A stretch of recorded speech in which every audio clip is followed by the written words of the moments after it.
Good afternoon. I'm Brent, Holland. Welcome to the show. This afternoon, get ready to be inspired, folks, by one Theo Fleury. Yep, that Theo Fleury. You know the Theo Fleury that made his way out of a small town all the way to the top of the NHL, captain of the Calgary Flames, for certain a future Hall of Famer. Won gold medal with Team Canada at the 2002 Olympics. An incredible leader on and off the ice, as you will see. But there's a darker side to Theo Fleury's story. A side of sexual abuse, a side of substance abuse, and a side of self-abuse.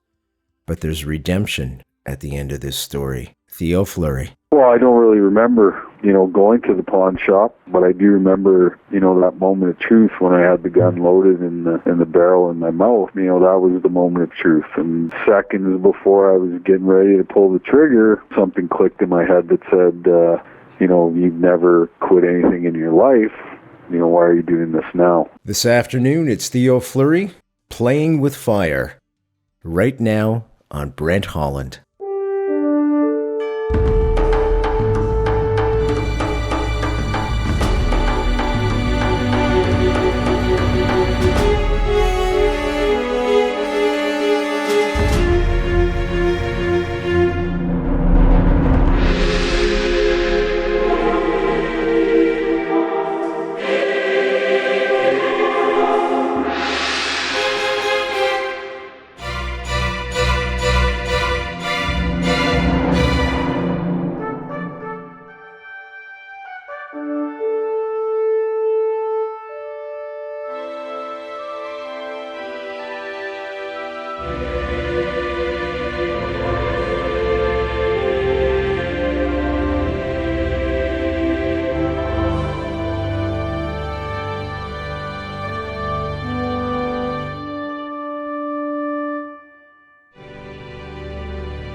Folks, if you're just joining us, we're speaking with Theo Fleury. That name is familiar to every Canadian.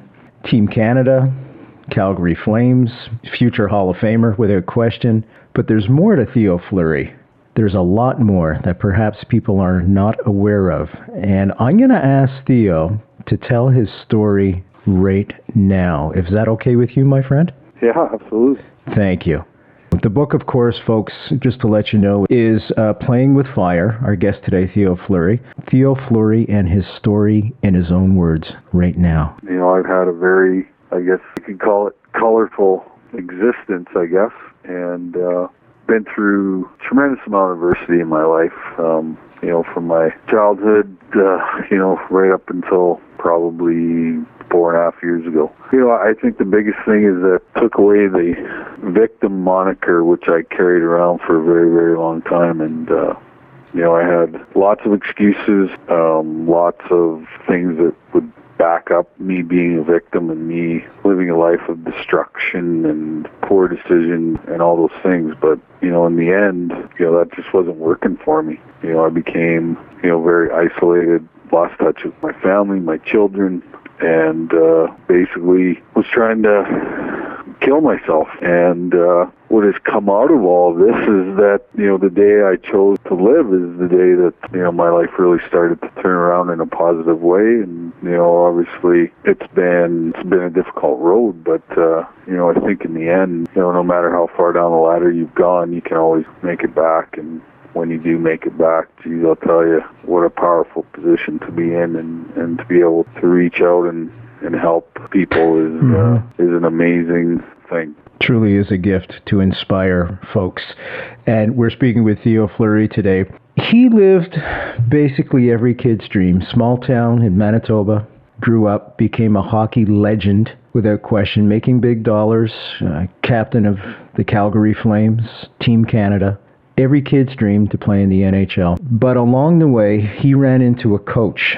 And this coach, Graham James, was more than a coach to Theo. And there was some sexual abuse that went on there. Can we talk a little bit about that? I know it's hard, but I was wondering if we could. It's not hard for me. I want everybody to know that I'm in recovery from abuse. And I've worked extremely hard behind the scenes to reframe those 2 years of my life so that they don't have the effect that they once did. And to let the listeners know that you can get into the same position that I'm in today. I am no longer a victim. I am an advocate, and I am a strong voice. And basically, by me getting in this position that I'm in today, is I've taken away the power from Graham James, and I've taken away the power from a lot of abusers, because I can talk about it openly and honestly and share my experience, strength, and hope with the world, and let them know that there is a way out of this. And if you're willing to put in the work and go through the process, I guarantee you, when it's all said and done, your life will be something that you could not possibly even imagine.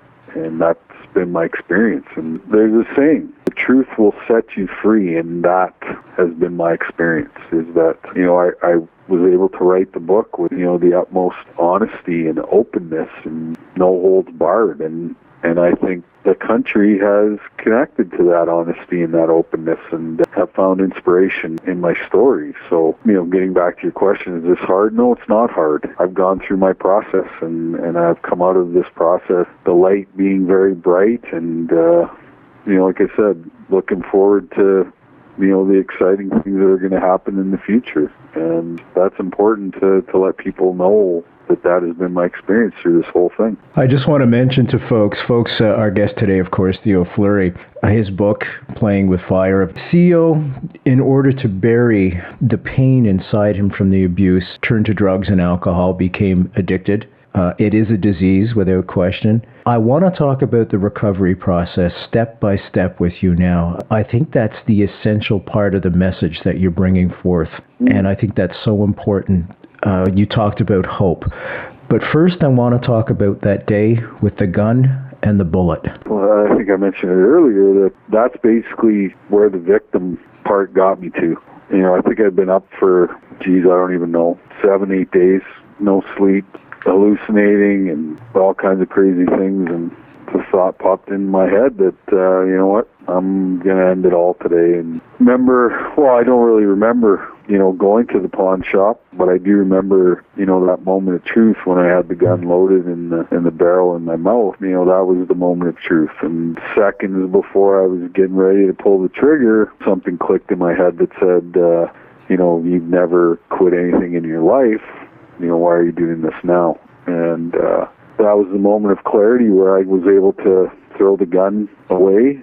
And, that's when I really chose to start living my life on life's terms, and got it as, probably the most positive thing that's happened in my life was that moment. It really set me on a different path, and a path of recovery, and a path of redemption, and a path of happiness. That's the way I've lived my whole life. I wish I had $1 for every time somebody told me I was too small to play hockey, because, I always took something very negative and whatnot. I always turned it into a positive.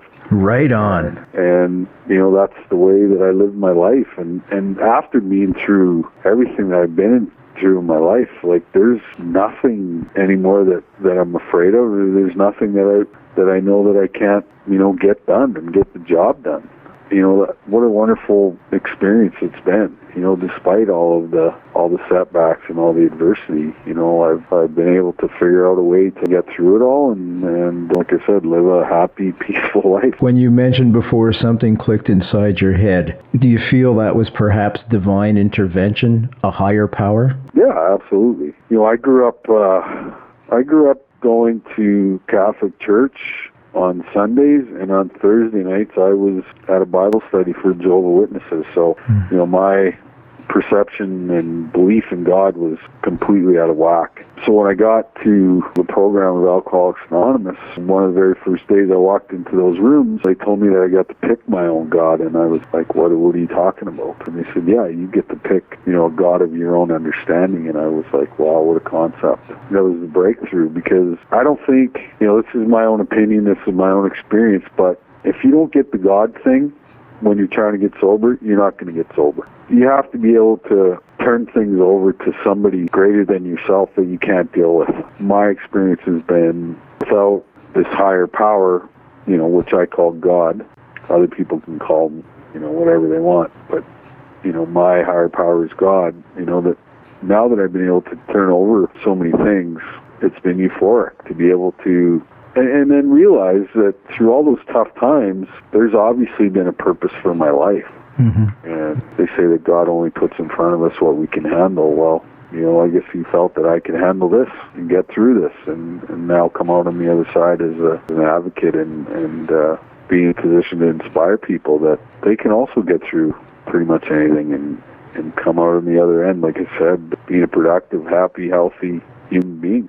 Theo, when you mentioned that you came to know God in your own way, you're part Cree. Did you look back towards your Aboriginal roots for spirituality?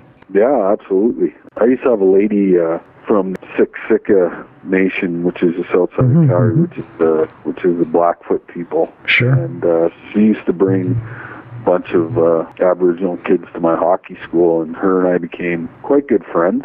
And then I got traded from Calgary, and we lost touch. And so about 6 years ago, I moved back to Calgary, and I opened up a decorative concrete business in Calgary. And sure enough, one day she just came walking through the doors of our place of business, and we started our relationship back up again. And she's been sober for 33 years of her life.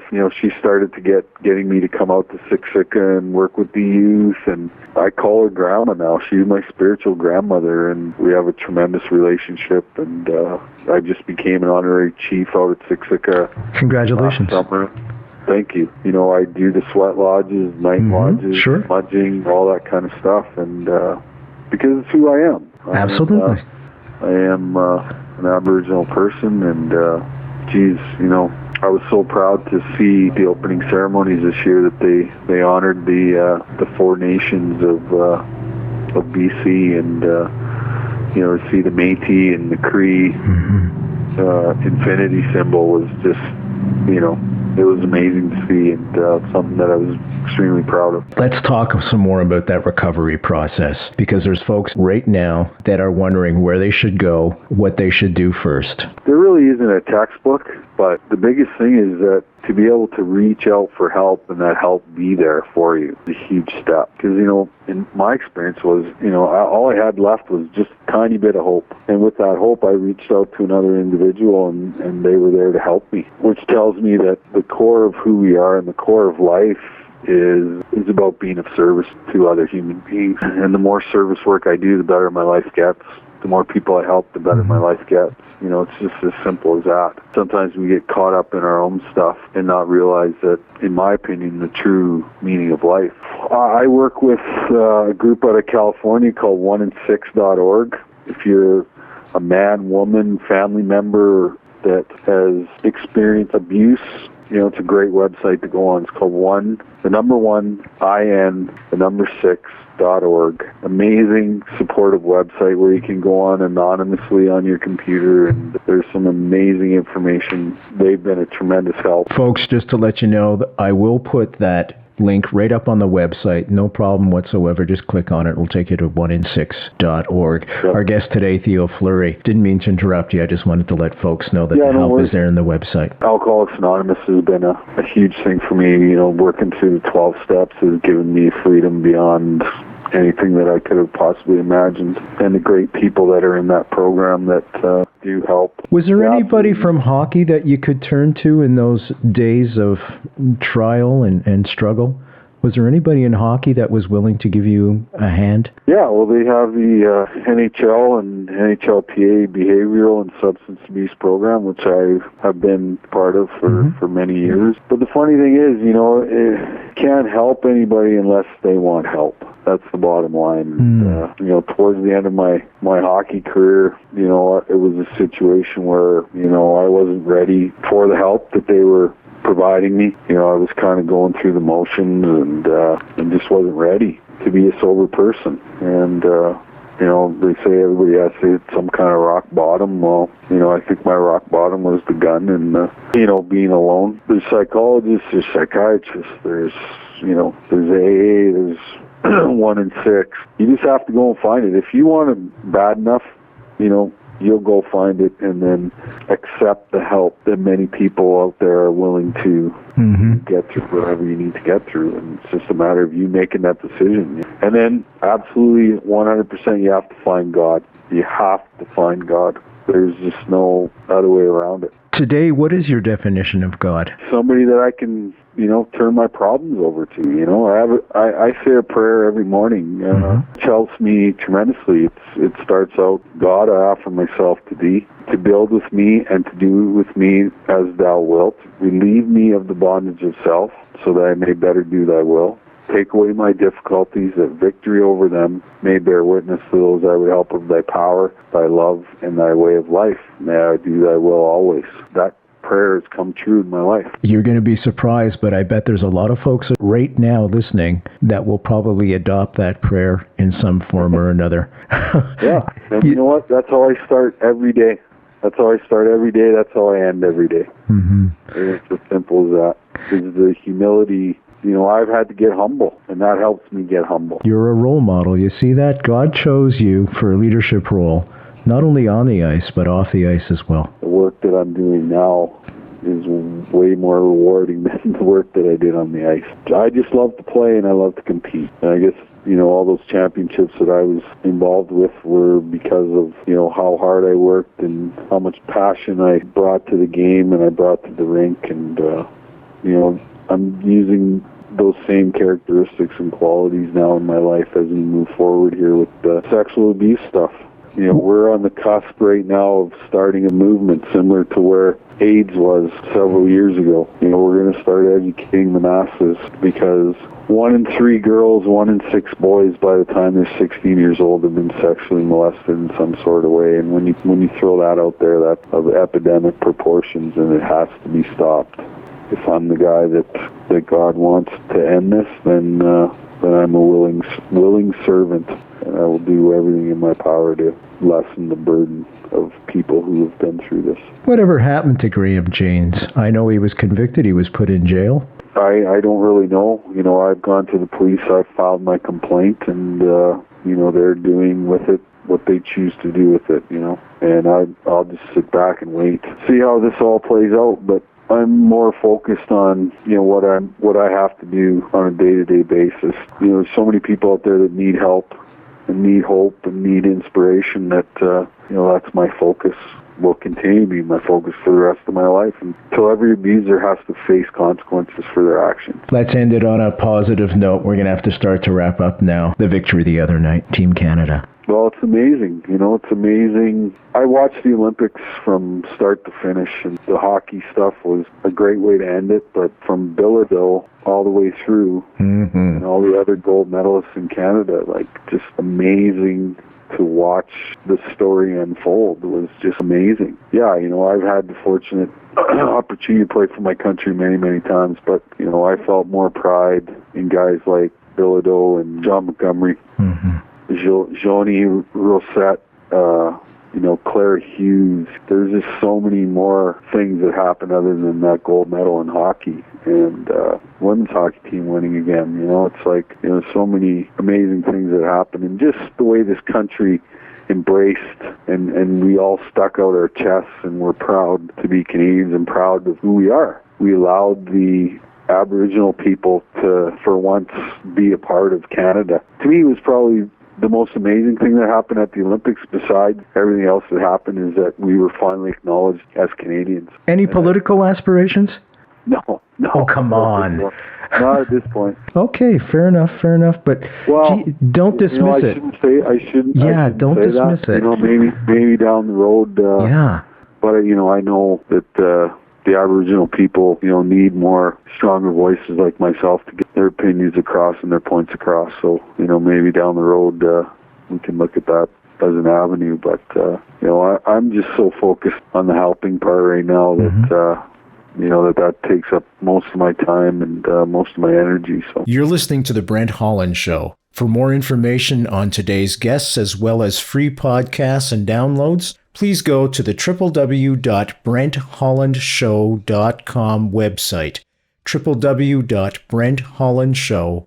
com. Folks, Theo Fleury and that ability to inspire. Now, I ask every guest this. You are virtually speaking to every university / college-age student right across the country and international students as well. What would you say to them? Don't quit before the miracle. You may not know this, but every person has greatness in them, and sometimes fear holds us back. But, if you can get rid of the fear part of it, man, can you become a very powerful and useful human being. The harder I work, the more rewards I get. It's as simple as that. If I've inspired you today, then, now it's your turn to go out and inspire somebody else. Yes. It's simple as that. It's what makes the world go round. And everybody has an inspiration in them. Just tell your story. Be honest and tell people your story. I want to thank you so much for having the courage to come forward, and thank you for all that you've done throughout your life and will do throughout your life. Anytime you want to come back, my friend, you are more than welcome, even for 5 minutes if there's a message you need to get out there. It would be my honor, indeed. Well, I very much appreciate you having me on, and kudos to you. Keep up the good work and keep fighting the good fight, and keep the message out there that, anything's possible. Anything is possible. Thank you, my friend, and God bless you. Yeah, you too. Thank you so much. All right, you take care. You too, my friend. Bye-bye now. All right, bye-bye. I want to thank Theo Fleury for having the courage to come on the show today and also telling us not to quit before the miracle. There's a lot of folks out there I know that have listened to this show that may be in the same boat as Theo was and are hurting. There is help out there. This abuse was not your fault in any sense. It does not belong to you. Don't own it. As a follow-up, his abuser, Graham James, who was his coach, his mentor, the person he looked up to, has just been pardoned and released. Now, it's all very well to take into account the system that allows this piece of work to go loose, but what about the victims? Don't they deserve some kind of justice as well? Just a thought. Perhaps our system isn't where it should be, and perhaps better safeguards should be in place. Thanks for listening, and always remember, don't quit before the miracle. See you next time.